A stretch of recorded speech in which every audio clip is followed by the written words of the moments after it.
Hello guys, welcome to Alpha once again and I am your favorite mentor Anirudh.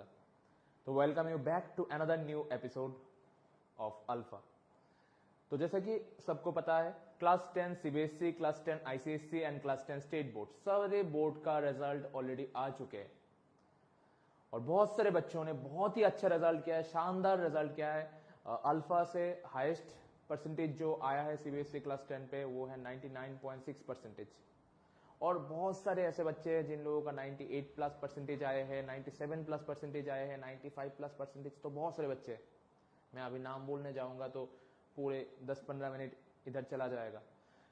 तो जिन लोगों का marks बहुत अच्छा आया है, एक्सपेक्टेशन के हिसाब से मार्क्स आया है, congrats, you guys have paid A lots of hard work, A lots of tough days for this very moment. So congrats and you deserve this. All the credit goes to you, your parents and your respective mentors. So, अभी आप लोगों के लिए मुझे दो चीज बोलना है जो कि मैंने पहले भी बोला है। 10 के रिजल्ट के बाद आप खुश हो रहे हो, बहुत अच्छी बात है, खुश होना भी चाहिए क्योंकि इस दिन के लिए आपने बहुत ज्यादा मेहनत किया है। पर यह भी ध्यान रखिए कि जो 10 में मैंने किया वो 12 पे कंटिन्यू रहनी चाहिए। जो 10 में हुआ है वही दोबारा मैं 12 पे करूंगा, उससे भी बेहतर तरीके से करूंगा क्योंकि 10 पे तो सिर्फ ट्रेलर था, मेन मूवी 12 पे आएगा। ठीक, ऐसा ना हो कि 10 बहुत अच्छा गया है फिर 12 डाउन हो गया। ऐसे बहुत सारे बच्चों के साथ होता है, पर आपके साथ ऐसा नहीं होना चाहिए। तो आज अभी से खुद के साथ ये प्रॉमिस कर लो, जो मैंने 10 पे किया है उससे भी बेहतर मैं 12 पे करूंगा। अभी आते हैं सेकेंड कैटेगरी पे, जिन लोगों का एग्जाम उनके हिसाब से तो अच्छा गया था पर मार्क्स उस हिसाब से नहीं मिला या फिर एक्सपेक्टेशन से थोड़ा कम मिला। तो मैं पहले भी बोल चुका हूं, अभी भी बोल रहा हूं, 10 का जो मार्क्स है वो सिर्फ स्ट्रीम सिलेक्शन करने के काम में आता है, दूसरी और कोई काम पे नहीं आता है। आज अभी जो टाइम चल रहा है उससे ठीक 2 साल बाद इसी वक्त आप कॉम्पिटिटिव एग्जाम के रिजल्ट के लिए वेट कर रहे होंगे या फिर कॉम्पिटिटिव एग्जाम के लिए प्रिपेयर कर रहे होंगे। उस वक्त अगर आपने कोई भी अच्छा कॉम्पिटिटिव एग्जाम क्रैक कर लिया, अगर नीट क्रैक कर लिया या फिर आईआईटी जेईई क्रैक कर लिया या फिर उसी इक्विवेलेंट नेशनल लेवल कोई भी कॉम्पिटिटिव एग्जाम आपने क्रैक कर लिया, फिर आपको कोई नहीं पूछेगा कि आपका 10 का परसेंटेज क्या था। अगर आपने कुछ क्रैक नहीं किया 2 साल बाद, फिर भी आपको कोई नहीं पूछेगा 10 का मार्कशीट कहा है या फिर 10 पे आपको कितना मार्क्स मिला था। तो मुद्दा बात यही है, अगर 10 का मार्क्स आपके एक्सपेक्टेशन से कम आया है या फिर एक्सपेक्टेशन के हिसाब से नहीं आया है तो हार्ट ब्रेक करने का कोई भी मतलब नहीं है, डिप्रेस्ड होने का कोई बात नहीं है। अभी जो हुआ वो हुआ, अगर रिव्यू देना चाहते हो तो रिव्यू दे दो, पर उसको लेके बैठ मत जाओ, टाइम वेस्ट मत करो क्योंकि जो गया है वो सिर्फ स्ट्रीम सिलेक्शन के काम पे आएगा, पर जो आ रहा है वो लाइफ के करियर सिलेक्शन करने पे काम आएगा। क्योंकि 10 के मार्कशीट से सिर्फ स्ट्रीम सिलेक्ट होता है, आप आर्ट्स लोगे या फिर कॉमर्स या फिर साइंस। ऐसे भी बहुत सारे बच्चे हैं जो मार्क्स अच्छा मिलने के बाद भी दूसरी स्ट्रीम पे जाते हैं खुद के चॉइस के हिसाब से। पर 12 का जो मार्क्स है वो कोई स्ट्रीम डिसाइड नहीं करेगा, वो कॉलेज डिसाइड करेगा और कॉलेज आपका प्रोफेशन डिसाइड करेगा। प्रोफेशन से आपका फ्रेंड सर्कल, सैलरी, लाइफस्टाइल, आपके गाड़ी, घर सब डिसाइड होगा। तो जो हो गया है उसको छोड़ दो, जो आ रहा है उसके फोकस करो। और ऐसे भी बहुत सारे बच्चे थे, मेरे पास बहुत सारे मैसेजेस आया है, बहुत सारे कॉल आया है रिजल्ट देने के बाद कि सर इतने दिनों से हम लोग रिजल्ट के लिए वेट कर रहे थे, थोड़ा कंफ्यूजन था या फिर थोड़े डर था। दो बहुत सारे स्टूडेंट तो बहुत ज्यादा कॉन्फिडेंट थे, पर कुछ कुछ गार्जियनों के मन पे थोड़ा कंफ्यूजन था कि रिजल्ट कैसा आएगा। फर्स्ट बोर्ड एग्जाम अगर थोड़ा 19-20 हो गया तो क्या होगा, इसलिए हम लोगों ने टीचर नहीं रखा, अभी तक पढ़ाई शुरू नहीं किया है।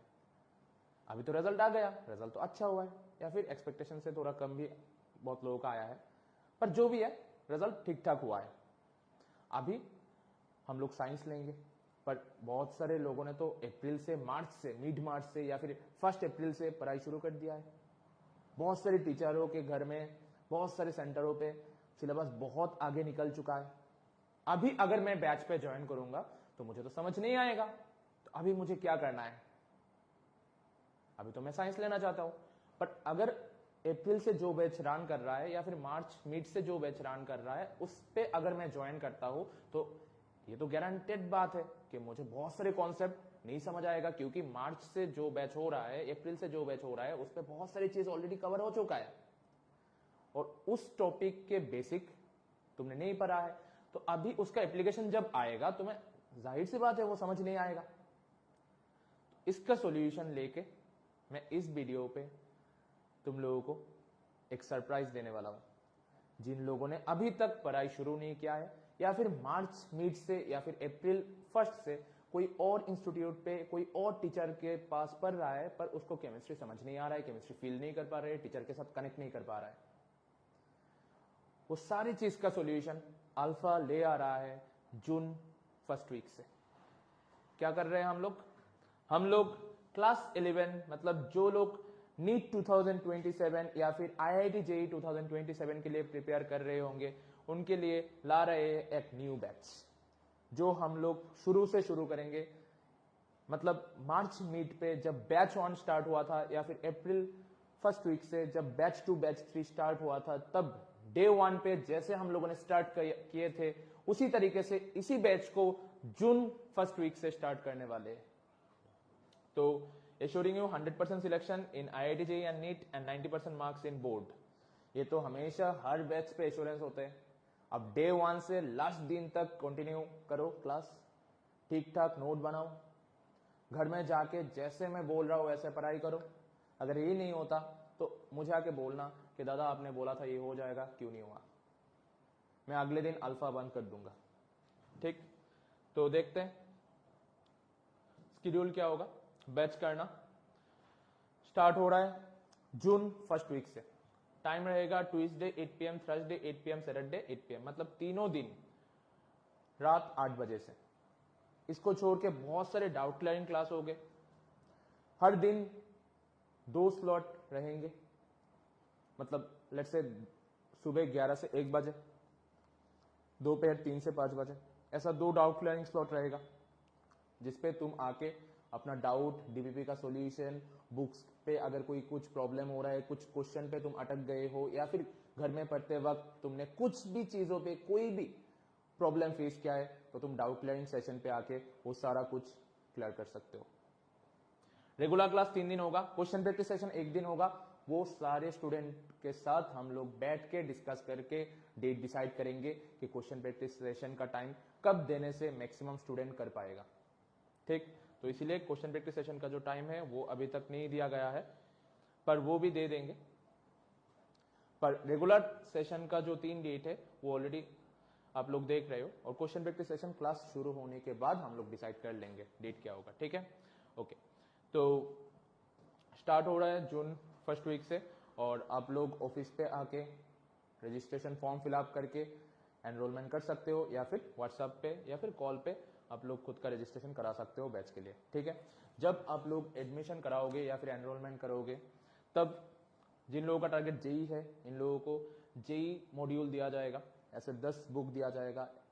इसको छोड़ के अल्फा आर्यन का जो बुक है एनसीईआरटी मास्टर द केमिस्ट्री, मतलब जिस बुक पे एनसीईआरटी के लाइन वाइज क्वेश्चन आप लोगों को मिल जाएगा, क्योंकि आप जेई 2025 का ट्रेंड देख लो या फिर नीट 2025 का ट्रेंड देख लो, जिसको लेके इतने सारी कंट्रोवर्सी हो रहे हैं, बहुत लोग बोल रहे हैं क्वेश्चन बहुत टफ था, पर जो भी था सब कुछ एनसीईआरटी से ही था। एनसीईआरटी के लाइन से घुमा फिरा के क्वेश्चन पूछा गया है, इसलिए एनसीईआरटी के लाइन से, हर एक लाइन से कैसा क्वेश्चन पूछ सकता है, कैसा क्वेश्चन होता है या फिर कैसा क्वेश्चन हो सकते हैं, उसको किस तरीके से अप्रोच करना है, वो आपको जानना बहुत जरूरी है। तो इसीलिए मास्टर द केमिस्ट्री मस्ट है, और जो एडमिशन के वक्त ही आपको दिया जाएगा। ठीक, और जिन लोगों का टारगेट नीट है, ऐसा नीट पैटर्न के 10 बुक आपको दिया जाएगा, जिसपे हर एक चैप्टर का डीपीपी आप लोगों को मिल जाएगा, सॉल्व एग्जाम्पल आप लोगों को मिल जाएगा, exercise wise topic wise question आप लोगों को मिल जाएगा, उसका सॉल्यूशन मिल जाएगा, वीडियो सॉल्यूशन भी मिल जाएगा स्कैनर के फॉर्म पे, बहुत सारी चीज ये सारे बुक पे एनरोल्ड है ऑलरेडी। और अल्फा आर्यन का जो बुक है उस पे एनसीईआरटी का हर लाइन से क्वेश्चन आपको मिल जाएगा। ठीक, और इसको छोड़ के भी हम लोग बोर्ड के लिए अलग से एक बुक डिजाइन कर रहे हैं जिसपे लास्ट 10-15 ईयर्स का बोर्ड का जो पेपर है या फिर उसका जो आंसर की है, मतलब एक डिस्क्रिप्टिव पैटर्न क्वेश्चन आए तो उसको कैसे अप्रोच करना है, कैसे आपको परफेक्ट वे से लिखना है, जिस तरीके से लिखने पे आपको 2 पे 2 मिल जाएगा या फिर 3 पे 3 मिल जाएगा, वो भी इसी अगले महीने या फिर 2 महीने पे वो भी हम लॉन्च कर रहे हैं। और इसको छोड़ के भी आप लोगों को बहुत सारे छोटा छोटा बुक मिलेगा जिसपे बहुत सारे एमसीक्यू पेपर हो गया और जिससे आप लोग एमसीक्यू सॉल्व कर सकते हो। बहुत सारे पेपर होंगे और नीट का या फिर जेई का एडवांस का अलग अलग बुक होगा, ठीक। तो वो भी आप लोगों को एनरोलमेंट के टाइम बता दिया जाएगा कब क्या आप लोगों को प्रोवाइड किया जाएगा। और एनरोलमेंट के टाइम ही आप लोगों को बहुत कुछ ऑलरेडी प्रोवाइड कर चुके होंगे ऑफिस से, ठीक। और जिन लोगों ने एनरोलमेंट करा लिया है उन लोगों को पता है ऑलरेडी बैच तो हाफ आई गेस हो गया है, हाफ फुल। और जिन लोगों ने अभी तक नहीं कराया है उन लोगों के लिए मैं बोल रहा हूँ कि जून फर्स्ट वीक से क्लास शुरू होने वाले हैं, उससे पहले करा लो, क्योंकि अगर क्लास शुरू हो गया तो 2-3 क्लास छूटने के बाद अगर आओगे तो फिर से प्रॉब्लम होगा, ठीक। अच्छा, तो इस बार का जेई का जो रैंकर है आप लोग देख सकते हो केमिस्ट्री में उसको कितना अच्छा मार्क्स मिला है, 99.65 परसेंटाइल। ऐसे भी बहुत सारे बच्चे हैं। फिर और एक बच्चा है जिसको केमिस्ट्री पे 99.6 परसेंटाइल मिला है, उसका ओवरऑल परसेंटाइल भी बहुत अच्छा है, one of the state topper है। फिर पिछले साल का जो स्टेट रैंक 1 है वो सारे बच्चे अल्फा के इसी क्लासरूम से है। जो हम लोग लेगेसी बनाया है वो आपको कंटिन्यू करना है और we will make it sure that you will continue this legacy. मतलब जिस तरीके से मैं इन लोगों का फोटो आपको दिखा रहा हूं वो हम लोगों को मेक श्योर करना है, सब मिलके, आपका पेरेंट्स, आप और हम मिलके मेक श्योर करेंगे। इसी तरीके से नेक्स्ट वीडियो जब आएगा आपका फोटो, आपका नाम भी इधर होगा और आपका स्टोरी मैं इसी तरीके से जूनियर को बताऊंगा, ठीक। और ऐसे बहुत सारे बच्चे, बहुत सारे अनन्ना है और 2024 के 2023 के बहुत सारे रैंकर है जो बहुत अच्छे अच्छे top most government medical college पे है, एनआईटीज पे है, आईआईटीज पे है, रीम्स पे है, निगरीम्स पे है। ऐसे बहुत सारे बच्चे हैं, सबको तो मैं दिखा नहीं सकता हूँ क्योंकि सबको मैं दिखाने लग जाऊंगा तो ऐसे करके 4 बोर्ड पैरेलली फिट करना पड़ेगा फिर भी कवर नहीं होगा, इतने सारे बच्चे हैं। जो भी है वो तो चलता रहेगा, पर you have to make sure that in next video you are coming in this board, you are coming in the front. Your name, your story should be the inspiration to your junior. So see you on the class. Tata, take care, goodbye. And if you are having any kind of confusion then you can text at my WhatsApp number or you can mention your confusion in the comment. Your dada will definitely reply to you because your dada loves you a lot. The door of Alpha is always open for you. See you in the class and love you a lot.